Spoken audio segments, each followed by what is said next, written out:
DElEd third semester आपका है और इससे पहले हम आपको मापन पढ़ा चुके हैं। ठीक है, मापन जो है, मापन के बाद मापन के प्रकार। तो जनरली जो है 3 प्रकार के मापन के प्रकार 3 भागों में बांटे गए हैं।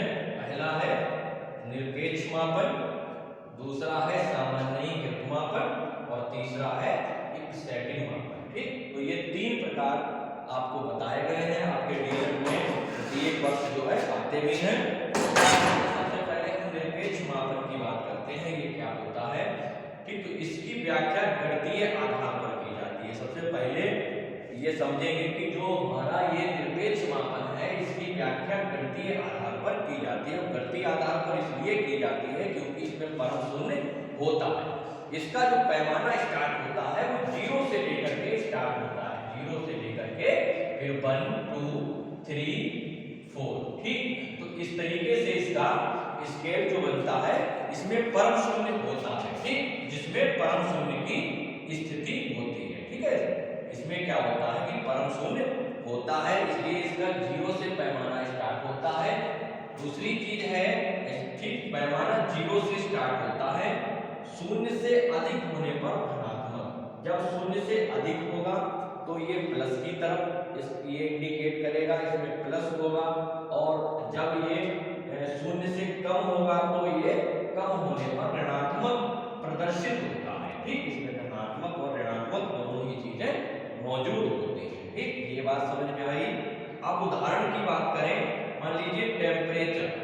अब टेम्परेचर यहाँ पर देखते हैं कि कहीं का टेम्परेचर 20 डिग्री सेंटीग्रेड है, कहीं का टेम्परेचर 40 डिग्री सेंटीग्रेड है। तो हम वो कह सकते हैं कि यहाँ पर जो है यहाँ का टेम्परेचर, मान लीजिए किसी भी जगह का टेम्परेचर 10 डिग्री सेंटीग्रेड है तो कहीं का 20 है, तो कह सकते हैं कि पहली जगह से दूसरी जगह का टेम्परेचर है उसका दुगुना।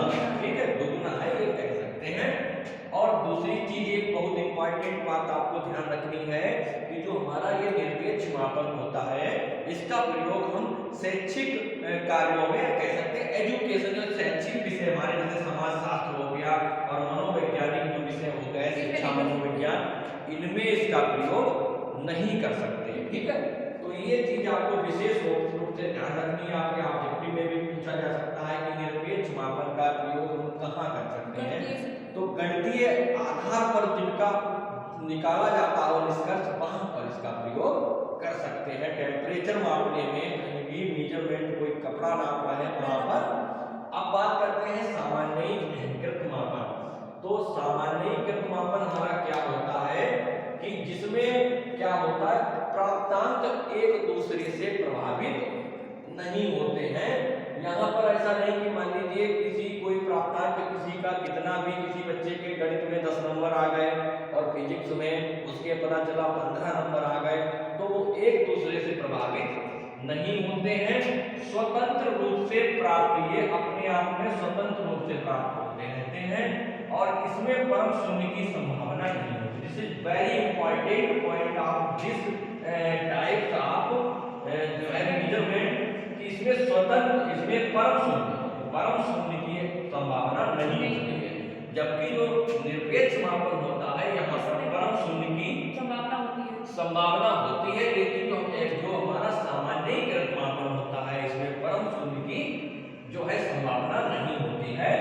और इसमें क्या होता है, क्योंकि मान लीजिए इसका जो निर्धारण किया जाता है, इसका यूज जो किया जाता है वो मनोवैज्ञानिक विषयों में किया जाता है, हमारे स्कूलों में किया जाता है, बच्चों के मूल्यांकन में किया जाता है, उपलब्धि परीक्षण में किया जाता है। मान लीजिए राम नाम का एक लड़का है और उसके गणित में 10 नंबर आ, गणित में पता चला उसके 0 नंबर आ गए, तो इसका ये मतलब नहीं कि राम गणित में बिल्कुल शून्य जानता है, गणित में उसे कुछ नहीं आता है, इसमें परम शून्य नहीं होता है। ठीक, तो यानी कि हो सकता है कि किसी कारणवश उसका पेपर अच्छा नहीं हो पाया हो, या किसी कारणवश हो सकता है किसी अन्य वजह से उसने अच्छा पेपर नहीं कर पाया तो गणित में उसके 0 नंबर आ गए। इसका ये मतलब नहीं कि गणित में वह शून्य है।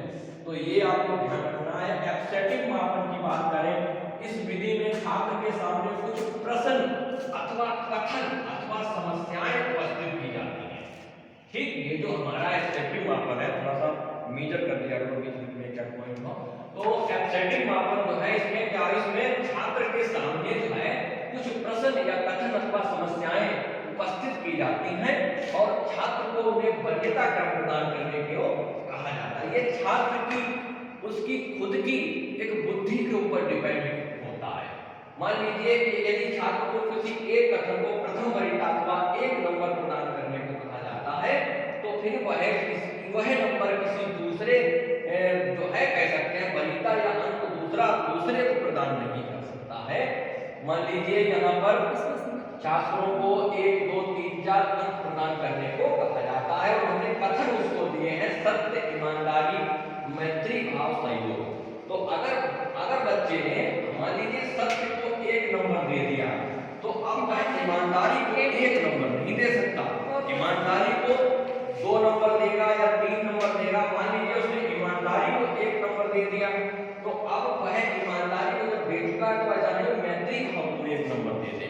ठीक, तो यानी कि 1 नंबर अगर उसने किसी को जो दे दिया है वो दूसरे को नहीं देगा। ठीक, तो ये 3 प्रकार के जो मापन के प्रकार थे आपको अच्छे से समझ में आ गए होंगे। ये डीएलएड तृतीय सेमेस्टर के लिए वेरी इंपॉर्टेंट है, सभी इसको ध्यान से पढ़ें और प्रयास करते रहें। जब तक आप मेहनत नहीं करेंगे, आप समझ लीजिए बिल्कुल कि आप अगर मेहनत नहीं करेंगे तो आप सफल नहीं हो पाएंगे, क्योंकि बिना जो है मेहनत के कोई भी सफलता नहीं मिलती है। ठीक, धन्यवाद। चलिए पढ़िएगा।